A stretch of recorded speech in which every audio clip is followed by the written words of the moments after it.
Johnson ഒപ്റ്റിക്കൽസിൽ തിങ്കൾ ബുധൻ വെള്ളി ദിവസങ്ങളിൽ രാവിലെ 10 മുതൽ ഉച്ചയ്ക്ക് 1 മണി വരെ കണ്ണ് ഡോക്ടറുടെ സേവനം ലഭ്യമാണ്. ഡ്രൈവിംഗ് ലൈസൻസിനുള്ള സർട്ടിഫിക്കറ്റുകളും എല്ലാ ബ്രാൻഡഡ് ഫ്രെയിമുകളും ഇവിടെ ലഭ്യമാണ്. കൂടാതെ ഡോക്ടർമാർ നിർദ്ദേശിക്കുന്ന എല്ലാത്തരം കണ്ണടകളും ജോൺസൺ ഒപ്റ്റിക്കൽസിൽ നിന്നും ലഭിക്കുന്നു. ജോൺസൺ കണ്ണട വ്യാപാരം ഡിവൈൻ ആശുപത്രിക്ക് എതിർവശം വടക്കാഞ്ചേരി.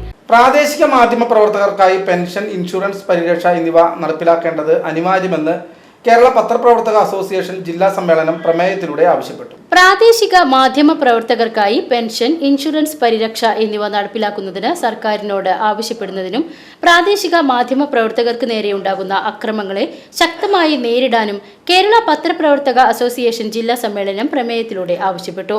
തൃശൂർ മോത്തിമഹൽ ഹാളിൽ നടന്ന കേരള പത്രപ്രവർത്തക അസോസിയേഷൻ ജില്ലാ സമ്മേളനം സംസ്ഥാന ജനറൽ സെക്രട്ടറി സലീം മൂഴിക്കൽ ഉദ്ഘാടനം ചെയ്തു. മലബാർ സമ്മേളനം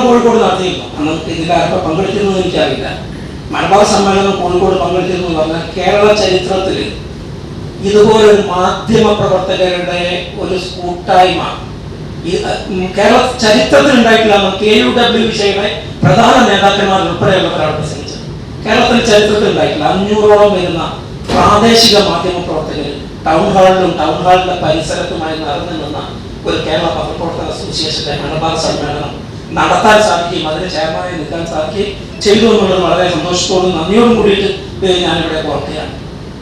ഞാൻ പറഞ്ഞു വരുന്നത്, പത്രപ്രവർത്തക അസോസിയേഷൻ എന്ന് പറയുന്ന ഈ സംഘടന കഴിഞ്ഞ കാലങ്ങളിൽ 12 വർഷമായി ഈ സംഘടന പ്രാദേശിക പത്രപ്രവർത്തകർക്ക് വേണ്ടി എന്ത് ചെയ്തു എന്നൊരു ചോദ്യം പക്ഷേ ഈ സാധാരണ പ്രവർത്തകരിൽ നിന്ന് ഉണ്ടായേക്കാം. ഈ സംഘടന രൂപീകരിക്കുന്ന സമയത്ത് തന്നെ ഞങ്ങൾക്കൊരു കാര്യം ഉറപ്പാണ്, ഇത് ഈ പറയുന്ന സംഘടന രൂപീകരിച്ചു കഴിഞ്ഞാൽ ഇവിടെയുള്ള എല്ലാ അവകാശങ്ങളും നമുക്ക് നേടിയെടുക്കാൻ സാധിക്കുമെന്നും അധികാരി വർഗത്തിന്റെ ഇടയിലേക്ക് കടന്നു ചെല്ലാൻ സാധിക്കുമെന്നും ഒരു മിഥ്യാധാരണ കൊണ്ടല്ല ഇത്തരത്തിലുള്ള സംഘടന രൂപീകരിച്ചത്. ഞാൻ നേരത്തെ സൂചിപ്പിച്ച പോലെ നമ്മളെ സംബന്ധിച്ചിടത്തോളം കേരളത്തിലുടനീളം അസംഘടിതരായിട്ട് ഈ സംഘടനകൾ പറ്റി പലതുമുണ്ട്. പ്രാദേശിക മേഖലയിൽ തന്നെ പ്രാദേശിക പത്രപ്രവർത്തക രംഗത്ത് തന്നെ പല സംഘടനകളുണ്ടെങ്കിൽ പോലും പല ആളുകളും അതിലൊന്നും അംഗമാകാതെ അസംഘടിതരായി നിന്നുകൊണ്ട് നിരവധിയായിട്ടുള്ള പ്രശ്നങ്ങൾ നേരിട്ടുകൊണ്ടിരിക്കുന്ന സമയത്താണ് നമ്മൾ കേരള പത്രപ്രവർത്തക അസോസിയേഷൻ രൂപീകരിക്കുന്നത്. അസോസിയേഷൻ ജില്ലാ പ്രസിഡന്റ് ഗോപി ചക്കുന്നത്ത് അധ്യക്ഷനായിരുന്നു. സംസ്ഥാന സെക്രട്ടറി മനോജ് കടമ്പാട്ട് മുഖ്യപ്രഭാഷണം നടത്തി.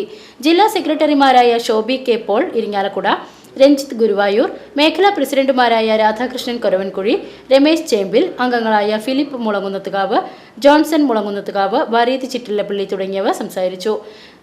സംസ്ഥാന ജില്ലാ ഭാരവാഹികളെ ചടങ്ങിൽ പൊന്നാടയണിയിച്ച് ആദരിച്ചു. തുടർന്ന് പുതിയ ജില്ലാ കമ്മിറ്റി ഭാരവാഹികളുടെ തെരഞ്ഞെടുപ്പ് നടന്നു.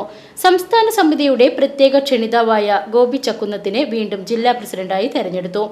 കൂടാതെ ജില്ലാ ജനറൽ സെക്രട്ടറിയായി രമേശ് ചേമ്പിൽ, ട്രഷററായി പ്രമോദ് തൃശൂർ, വൈസ് പ്രസിഡന്റുമാരായി രഞ്ജിത്ത് ഗുരുവായൂർ, രാജീവ് മുല്ലപ്പള്ളി, ജോയിന്റ് സെക്രട്ടറിമാരായി Faisal Chalakudy, Shobhi K Paul Irinjalakuda, Philip Athani എന്നിവരടങ്ങിയ 15 കമ്മിറ്റിയെയും തെരഞ്ഞെടുത്തു.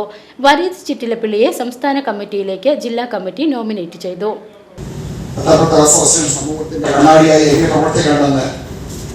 വലിയ രീതിയിൽ ഒരു ചർച്ച നടത്തിക്കൊണ്ട് ഈ വരുന്ന 2024-25-26 കാലഘട്ടത്തിൽ ശക്തമായി പ്രവർത്തിക്കേണ്ടതിന് ആവശ്യകത ചൂണ്ടിക്കാട്ടിയിരുന്നു. ഒരു പത്രപ്രവർത്തകരെ സംബന്ധിച്ചിടത്തോളം പ്രത്യേകിച്ച് പ്രാദേശിക, ഞാൻ വീണ്ടും അത് പറയുന്നത്, നമുക്കൊന്നും നേടാനില്ല. നഷ്ടത്തിന്റെ കാര്യങ്ങൾ മാത്രമേ ഓരോ പത്രപ്രവർത്തകരും വേദനയുടെയും നഷ്ടത്തിന്റെയും കാര്യങ്ങൾ മാത്രമേ പറയാനുണ്ടാകുള്ളൂ. കാരണം അവർ വിഹരിക്കുന്ന, അവർ പ്രവർത്തിക്കുന്ന ആ ഘട്ടം അങ്ങനെയാണ്, ആ സമൂഹം അങ്ങനെയാണ്. എന്നിരുന്നാലും കേരള പത്രപ്രവർത്തക അസോസിയേഷന്റെ കൂട്ടായ്മ നമ്മൾക്ക് മുന്നോട്ട് പോകാനുള്ള പ്രചോദനമാണ്. നമ്മുടെ വിശാലമായ ലോകത്തിലെ ഏറ്റവും വലിയ ഗീത ഭരണഘടനയിൽ പറഞ്ഞ് നമുക്ക് വലിയധികം പ്രാധാന്യം കൊടുത്തിട്ടുണ്ട്. സ്നാനം തോന്നുന്നെല്ലാം പറയുന്നുണ്ട്. പക്ഷെ അതൊക്കെ നമുക്ക് അനുഭവപ്പെടുന്നില്ല യഥാർത്ഥത്തിൽ. എന്നിരുന്നാലും